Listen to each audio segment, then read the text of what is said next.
가끔 이런 생각을 합니다. 에너지는 정말 사라지는 걸까? 금은 장식이 되었다. 석유는 연료가 되었고 리튬은 이제 전기가 되었다. 우리가 에너지라고 부르는 건 사실 시간의 다른 얼굴일 뿐이다. 시간이 지나며 모양을 바꾸고 이름을 바꾸고 쓰임을 바꿔왔을 뿐이다. 인간은 그걸 소비하며 살아왔고 기술은 그 에너지를 조용히 저장해왔다. 그리고 언제나 기술은 인간보다 오래 남았다. 지금 내가 손에 쥔 스마트폰 속 배터리도 수천만 년 전 지각의 잔여를 품고 있다. 한때 바다였고 광물이었고 돌이었던 것이 지금은 내 손바닥 안에서 다시 전기가 되어 흐르고 있다. 그래서일까? 우린 늘 불안하다. 리튬이 고갈된다. 배터리가 한계다. 뉴스의 자막처럼 쏟아지는 말들이 우리 마음을 먼저 고갈시킨다. 하지만 조금만 멀리서 보면 자원은 죽지 않는다. 형태를 바꿀 뿐이다. 리튬이 사라져도 에너지는 또 다른 그릇을 찾아 흘러갈 것이다. 태양광이든 수소든 우리가 아직 이름조차 붙이지 못한 무언가든 지구는 그렇게 순환을 이어간다. 결국 고갈이라는 단어는 인간의 언어지 지구의 언어는 아니다. 우리가 느끼는 공포는 없어지는 것에 대한 두려움이 아니라 다음에 무엇이 올지 모르는 불확실함 때문이다. 그래서 이 이야기는 단순히 리튬의 이야기가 아니다.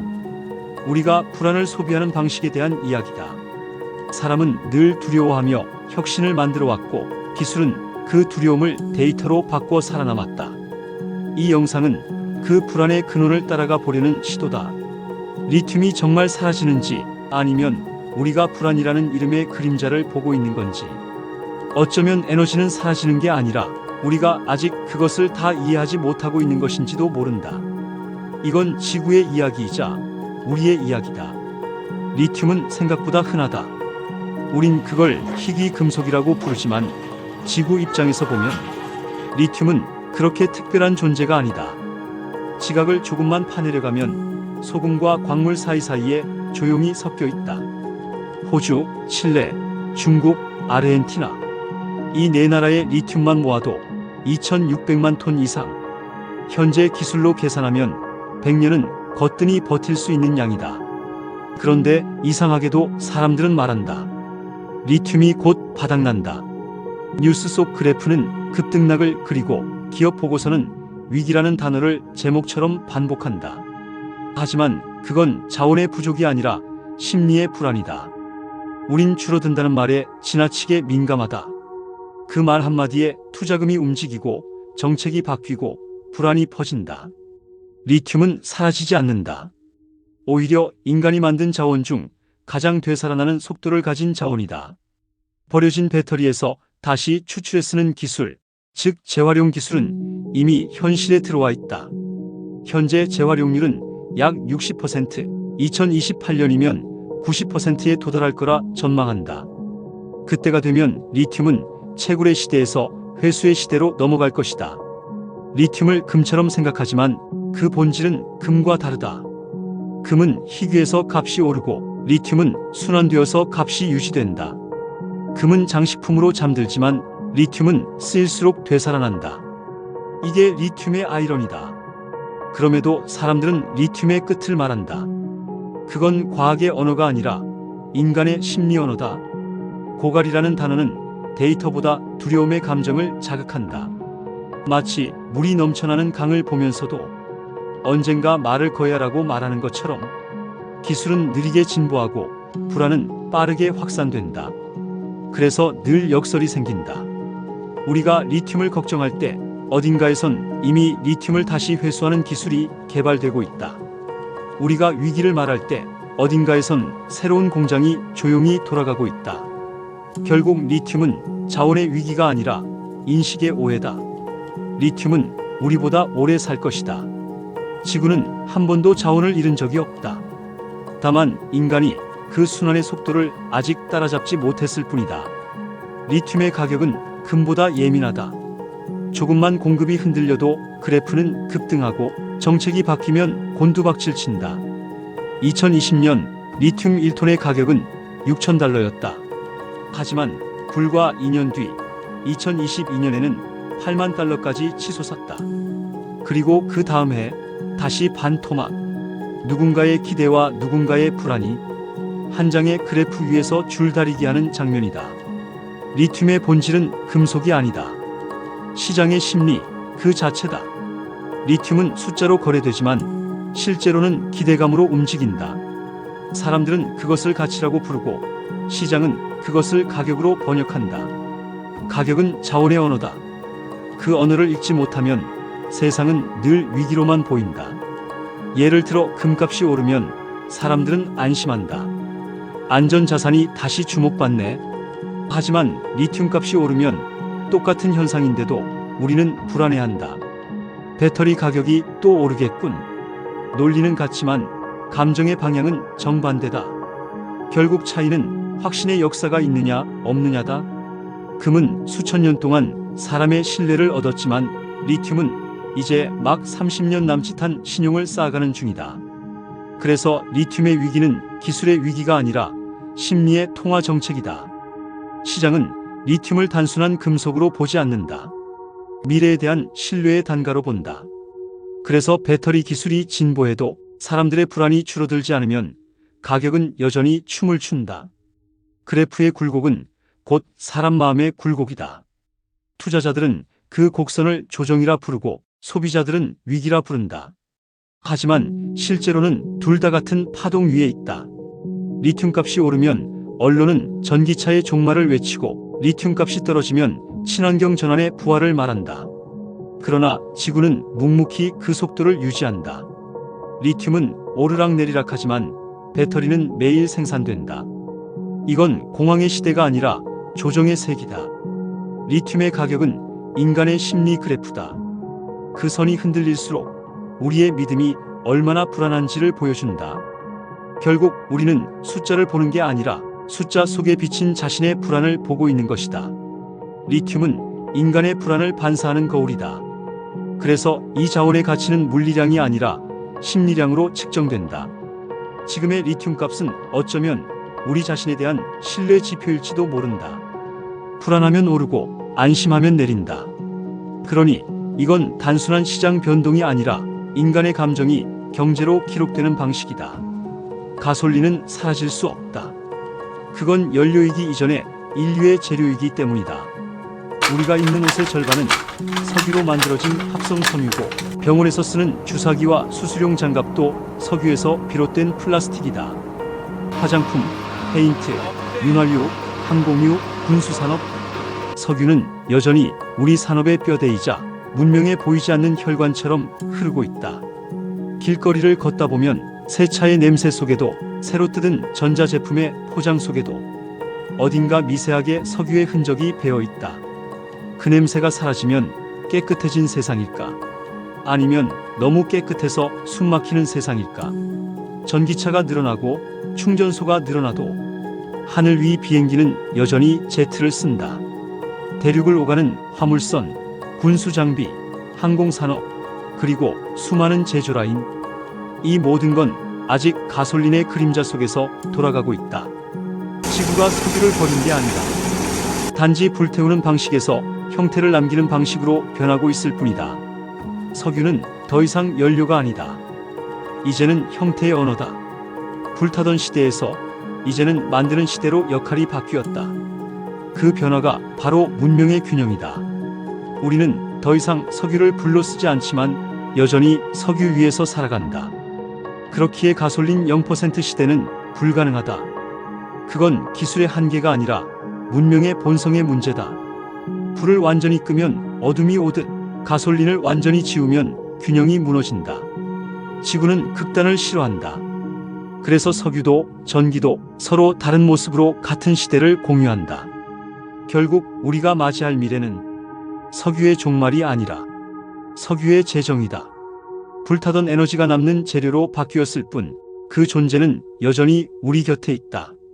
우리가 석유를 떠난 게 아니라 석유가 우리 곁에서 다른 이름으로 남아있는 것이다. 국제에너지기구 IEA는 이렇게 말한다.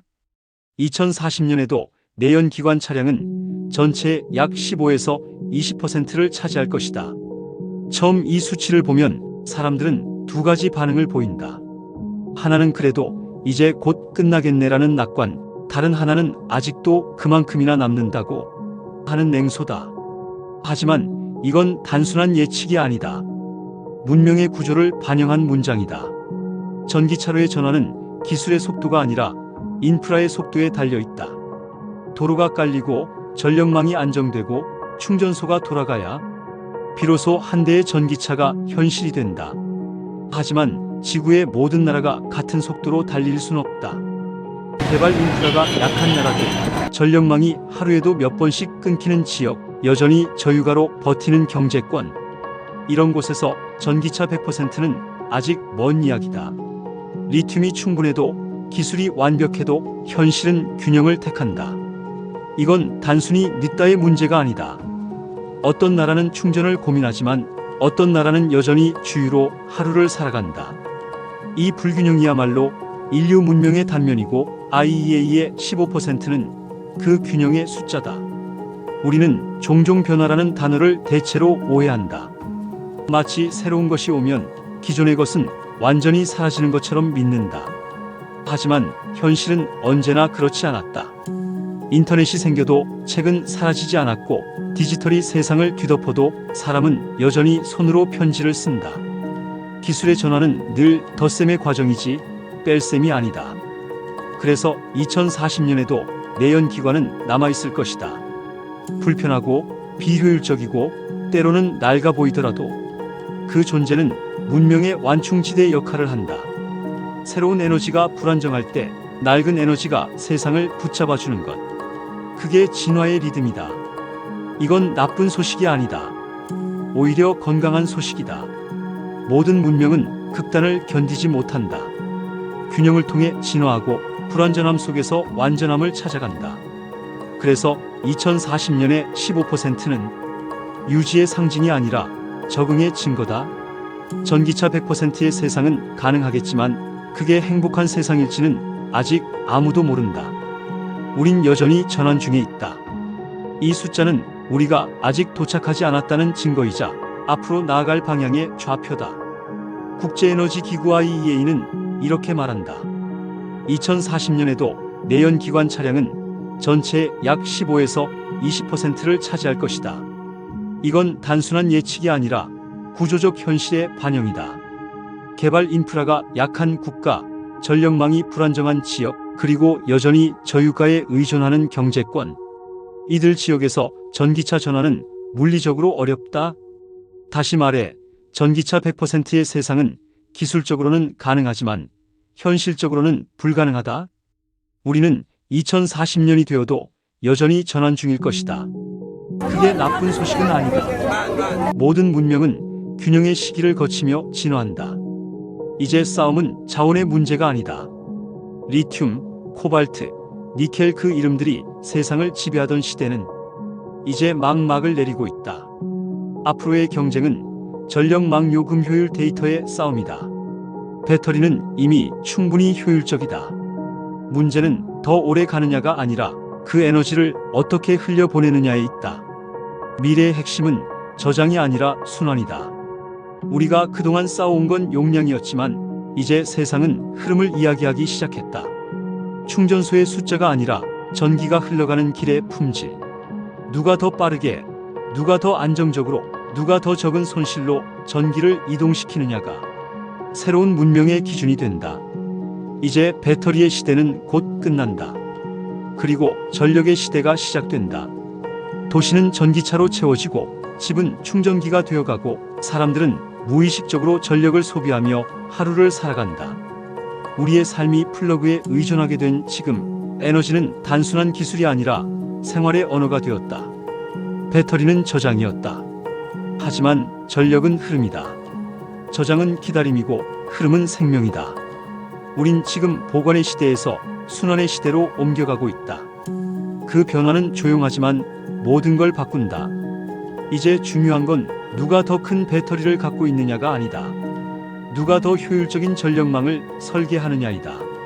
송전선 하나, 전압의 안정도 하나가 국가 경쟁력을 결정짓는다. 리튬보다 귀한 건 이제 안정적인 전력 데이터다. 전력망은 보이지 않는 도로다. 차가 달리지 않아도 세상이 움직이게 하는 길. 그 길 위에서 새로운 문명이 태어나고 있다. 전기의 시대는 이미 시작되었지만 이제부터는 전력의 품질이 문명의 수준을 나누게 될 것이다. 지금 우리가 사는 세상은 전선을 통해 이어진 거대한 하나의 생명체다. 그 생명체가 고르게 숨쉬기 시작할 때 비로소 진짜 의미의 전환이 완성된다. 리튬은 사라지지 않는다. 사라지는 건 언제나 우리의 확신이다. 기술은 진화를 거듭하지만 인간의 인식은 늘 그 뒤를 천천히 따라간다. 우린 늘 같은 질문을 되묻는다. 이건 정말 안전한가? 이건 진짜 오래 갈까? 기술은 완벽해져도 인간은 불완전하다. 우리는 언제나 과거의 위기와 미래의 공포 사이에서 균형을 잡으려 애쓴다. 석유가 부족하다 했던 시절이 있었고 리튬이 고갈될 거라 말하는 지금이 있다. 하지만 매번 기술은 그 틈을 메워왔다. 세상은 그렇게 진화한다. 조용하게, 그러나 단단하게. 새로운 발명 하나가 생기면 그 뒤에는 반드시 새로운 불안이 따라온다. 그 불안이 사라질 때쯤 다음 기술이 등장하고 인류는 또다시 묻는다. 이번엔 정말 괜찮을까? 그런데 그 모든 불안 속에서도 기술은 꾸준히 진화하고 자원은 다시 순환하고 전력은 멈추지 않는다. 리튬이 식으면 다른 자원이 일어나고 가솔린이 사라져도 다른 에너지가 그 자리를 메운다. 세상은 멈추지 않는다. 단지 속도를 조정할 뿐이다. 가솔린 0%도 불가능하고 전기차 100%도 불가능하다. 이건 실패가 아니라 조화의 결과다. 한쪽이 완전히 사라지는 세상은 균형을 잃은 세상이다. 지구는 언제나 극단을 견디지 못한다. 그래서 기술은 완벽을 향해 달리지만 인간은 불완전함 속에서 그걸 길들이며 산다. 결국 기술은 인간보다 오래 산다. 우리가 떠난 뒤에도 어딘가의 전선 위를 전류가 흘러갈 것이다.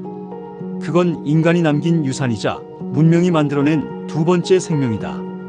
기술은 인간을 닮아가지만 인간은 그 기술에 의지하며 조용히 자신을 닮은 세상을 완성해간다.